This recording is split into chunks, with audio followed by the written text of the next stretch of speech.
Okay then, now then, who do you think is going to win the drag race down to the first corner out of these three Fords and the lone VW Polo? That's not an easy one to answer. That's a very tough call, and in this we have Townsend Bell and Steve Arpin in the two purple Ford Fiestas. Those cars are evenly matched in the Ford Rallycross starting grid here, and we have Steve Arpin, Anton Markland, and Topi Heikkinen. It's going to be very interesting to see what happens. Those two guys on the outside in the two purple cars have been giving each other advice, and they're two of the rookies in the field here.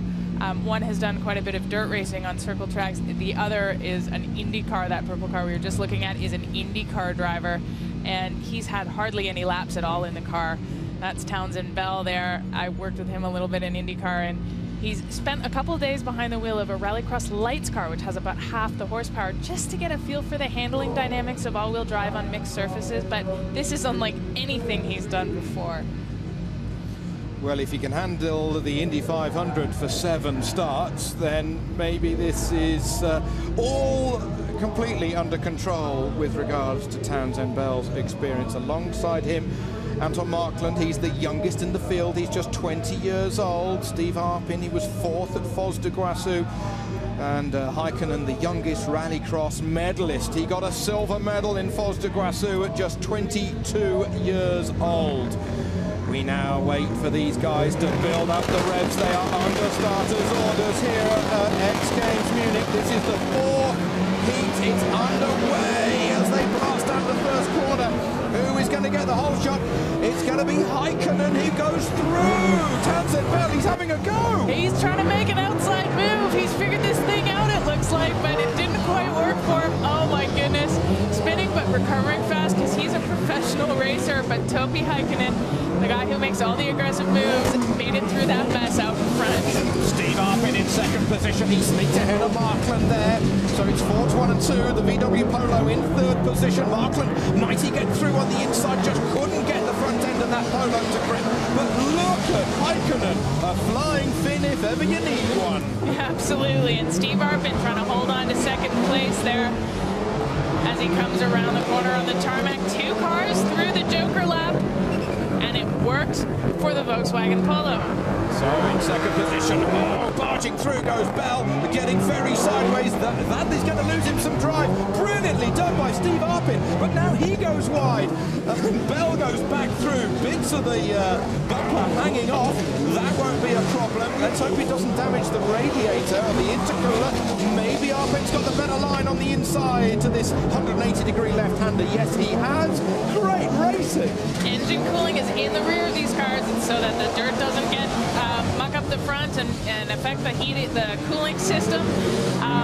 And bumpers can fly off. It's not going to do any damage. It's protected in the hatch there. So we are going to see a lot of body panels flying. The only thing is, because we are racing for 2 days, this is race day number 1 of 2. These guys have 2 shots at gold, and they're going to maybe try not to hurt their cars today. But I'm looking at a lot of flat-out racing, so maybe I'm not sure that that's the case. Through the dirt they come once more. Let's have a quick reminder of the leader. Here we are on the 3rd lap of 6. Heikkinen, youngest Rallycross medalist, just 22 years old, and he's a man who has really put his career towards Rallycross from a young age, similar to Markland, rather than being a rally stage driver and then coming to Rallycross. That's a good, fresh approach from the Finn. He's been very focused on it. He's known as one of the more aggressive drivers in the field. It was Heikkinen, of course, who shorted the jump last year at X Games and was unable to compete due to injuries. He's back in action, and it's great to see him out here. He does make some moves that the other drivers might call questionable, but here this has been some good, clean racing. He's looking for the lead of this pack, and he's going to take it, and in this case, he's out there, doesn't have to worry about it. He's got a clean windscreen. There is Markland. He's in 2nd place. He will be advancing. Oh, bits of bodywork just bumping off. Well, the VW Polo, it's in the World Rally Championship. It's been developed in the Volkswagen Motorsport headquarters, which are in the north of Germany, near Hanover. But this is a car that has been developed by Anton Markland himself in Sweden. He must be very proud. He's a driver, he's part of the team, he's got his name over the door. That's a lot of plates to keep spinning at one time. And he's got Matthias Ekstrom competing alongside of him. He's, you know, one of the youngest driver in the field. Number 92 is his year of birth on the door there. So he's well aware. I cannot get over this, the counter steering these guys are doing, especially on the tarmac. As you look at them come around, look at those front wheels. They turn them, and then they've got to catch the car and keep it going. Last lap now started, just half a lap remaining in this fourth and final heat. Over the line goes Heikkinen. Here comes Markland. Brilliant stance as the nose rises. That's very Rallycross. It's a little bit softer on the rear to dig in and grip and try and put that 550 horsepower down on this ever-wettening tarmac that we've got here in Germany. Half a lap to go. These cars are usually set up pretty stiff, so we don't see quite this much roll. But here, with all of this mud and so much slick surfaces, this is how they've got to do it. They've all got full soft springs, soft bars, everything, just to try and get as much grip as they can. But the grip has been found by Thomas Heikkinen, coming over the line, winning the fourth heat and advancing to the final. Here is Markland coming through, and he advances to the final with a brilliant second position that he has clinched here in this sixth lapper.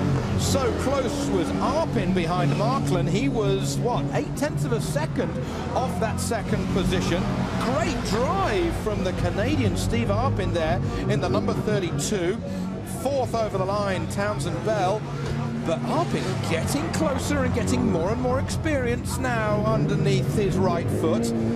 He's going to be a man to look for in the LC.